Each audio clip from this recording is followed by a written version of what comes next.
Hey folks, I'm Jack Fossett, and welcome to this demo and review of the Henry Amps SRT Plus.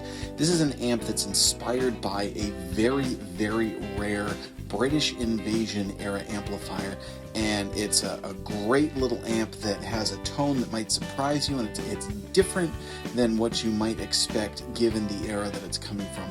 It's a great tone, it's a great amp. We're going to dive in with some tones here, then we're going to talk about it a little bit, all about the features, run it through its paces. Please remember to like, share, and subscribe, and I hope you enjoy.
So the SRT Plus. Now I do want to say really quick, this is a demo that I'm doing in collaboration with Henry Amplification.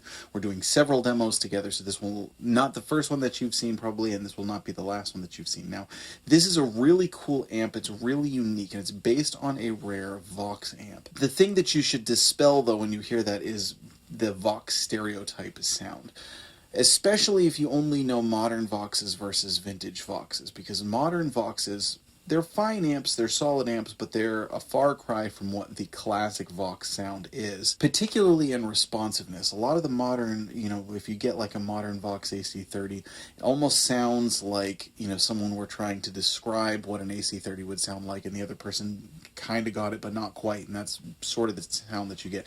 Very much in the responsiveness. The modern Vox amps, the modern Vox tube amps are very glassy, very sort of the tone that you can't sink in. It doesn't have the 3D quality like you expect from a tube amp. And with the glassiness, they don't quite have the warmth. Well, one of the things about this amp is it has that kind of British character, but an incredible warmth to it, an incredible depth to the sound. When you play a chord, it really feels like there's kind of some space there and everything, and like you can sink into it. There's some sag to it, and it has the character but not the glass. Now, that being said, it can still get pretty bright. You'll notice that on the clips in this, for the most part, I have the tone set a little bit back. It does get to be a bright sound, so you can get that kind of jangle if you want, but it also just gets this really rich, thick, warm tube amp sound, which again I think has kind of been the forgotten part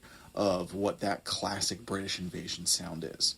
So let's talk about this amp a little bit. This is 18 watts. It's all tube, including a tube rectifier and tube-driven reverb. The tremolo and the reverb, as you've already heard, are just completely luscious and really, really rich and, you know, great classic sounding. Really sound more like what you would expect from a Fender, which is great, you know, because that, in my opinion, the Fender reverb and tremolo are what all other reverb and tremolos should get compared to. That just an incredible sound. You've got your volume, your tone, and then you have an input sensitivity selector switch. You know, it's kind of like if somebody tries to give you input and you're really sensitive about it.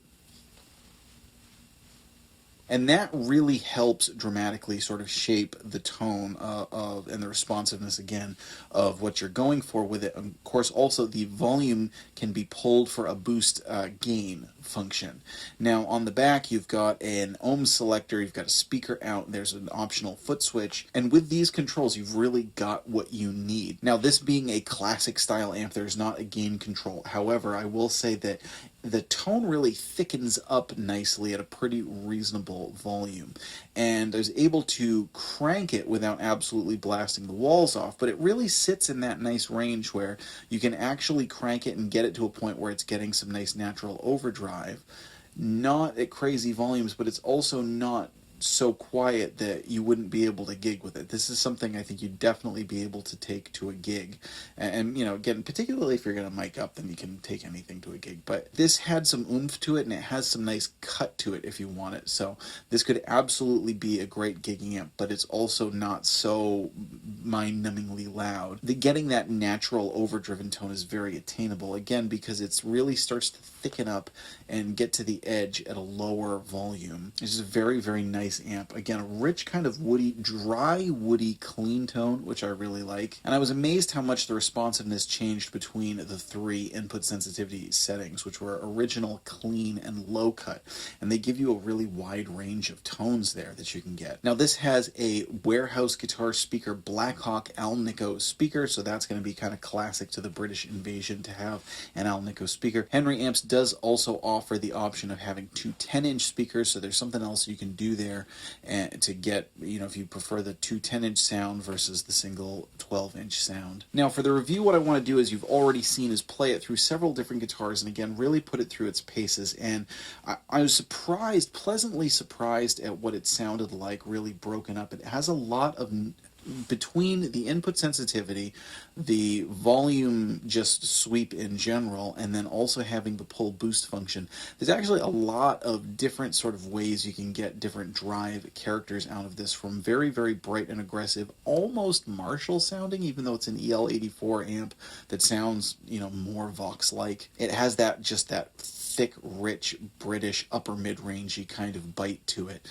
and really fills out, you know, great kind of heavier sound. Also, a lot of shades of in the middle, right? Like, it gives you some nice kind of bluesy overdriven tones, as you've already heard, and kind of this nice, just like, it thickens up the tone where if you really, you know, if you get it on the bridge pickup and you really lay in, it sounds, got some snarl, but if you switch it back to the neck and just play some lead lines, it's just this really nice, fat, singing kind of tone that still has a smoothness to it, but is not too hairy around the edges, let's say. Now, depending on the club that you're playing it in, depending on the setting that you're playing it in, of course, you may not be able to get it rip-roaring all the time. So we're going to do a couple of things. I'm going to play it at some different levels of gain again, and I also am going to try it with some pedals. Now, to get the classic Vox sound, we're also going to try it out with a Tru-Fi Rangemaster. I actually just acquired this the other day, so the timing of this is absolutely perfect. That's the classic pairing, right? And that's a very, very cool pedal. I don't have a ton of details on that one yet. I just got it the other day, but I will do a full review of that pedal as well. But the classic sound, particularly harkening back to Brian May and Rory Gallagher, to have a Rangemaster into an AC30 would be the sound, of course, but talking about that vintage Vox style circuit. So we're going to try it with the Rangemaster, and because that's not as common a pedal, also going to play it with the Tube Screamer. Of course, the irony here is that I currently have on loan to me a TS10, so I'm going to play it with a rare Tube Screamer. whatever. It's a cool pedal and it sounds great with this. So, but just to give you the Tube Screamer sounds, we are going to try it with the Tube Screamer. We're going to try it with the Rangemaster. We're going to try a few different tones, including giving you a different selection of what that input selector switch does. So we're going to try that out just clean so that you can hear what the input selector does, do a little bit more with the tremolo, also get some more classic Voxy sounds. So let's dive back in with some tone. Please let us know in the comments, have you ever played Henry amps before? Have you played the SRT Plus? Really, really unique, cool amp. And again, I think it's really interesting that this sort of forgotten Vox sound has kind of been resurrected a little bit here. And I think it's great to see old classic tones that are really good, even if they weren't the most well-known amplifiers, to see them kind of getting the modern treatment. So let us know if you've played this amp, if you've played other Henry amps, which ones do you like? Stick around for some more tones. I'm Jack Fossett. Please remember to like, share, and subscribe, and I hope you enjoy the rest of the video.